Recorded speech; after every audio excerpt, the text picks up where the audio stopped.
Welcome to this week's edition of Stony Brook Newsbreak. I'm Ashley Choi. And I'm Ethan Sergeron, bringing you the latest news.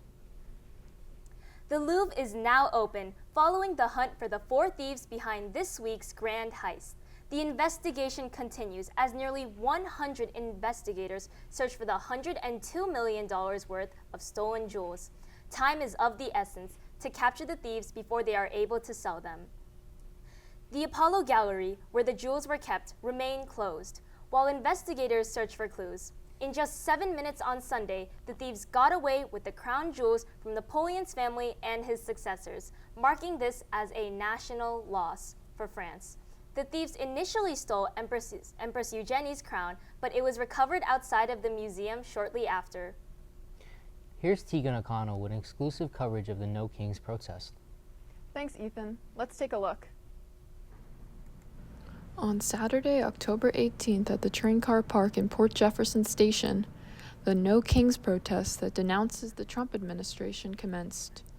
Over 1,000 people took to the side of the road, along the sidewalk, and in their cars to protest what many call a monarchy that is in office. Each and every protester shared the same purpose for attending this peaceful protest. We're fighting for our democracy. We don't want a king, we don't want a demagogue. We don't want fascism, and that's what's happening in our country. Protesters came with signs that reflected that sentiment and yelled chants like, "This is what democracy looks like."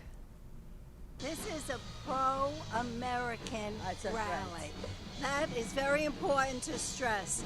The people here believe in the Constitution and believe in the American ideals, and that's why we're here. Although many came with that shared sentiment, a few people of the dissenting opinion made sure to make their presence known.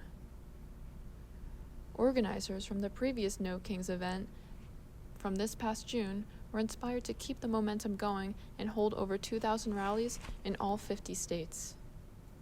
Live music of folk singers and local rock bands took the stage, singing famous American protest songs to show their support.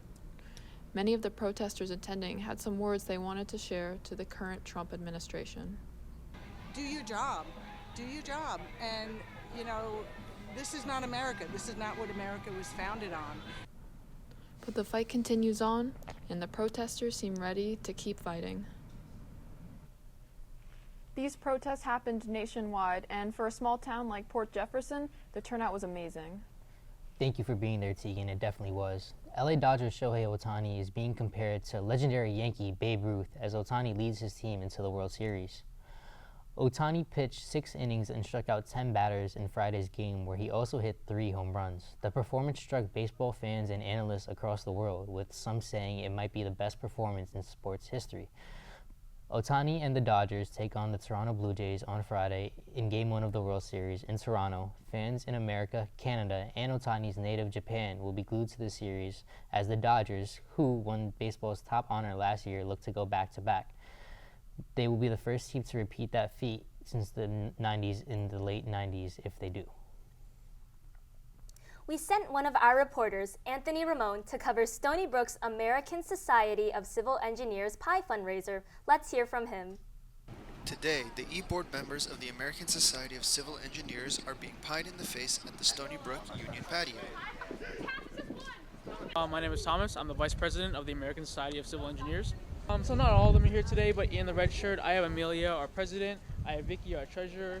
I have Andres, our Social Media Director. And we have Peter in the gray shirt, who is our one of our mixed captains for our teams.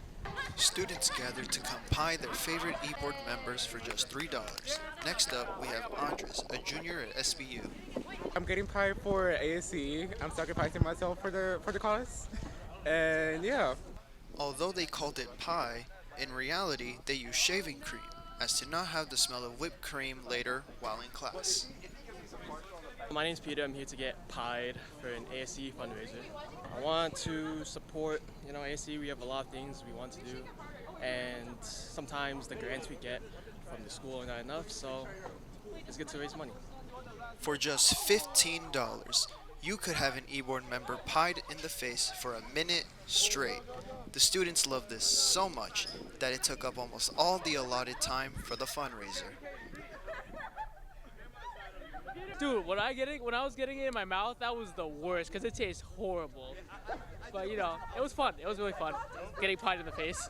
Cleaning up is not going to be an easy task for the ASC e-board members.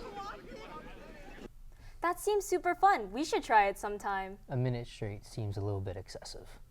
That concludes this week's edition of Stony Brook Newsbreak. I'm Ashley Choi. And I'm Ethan Sergeron. See you all next week.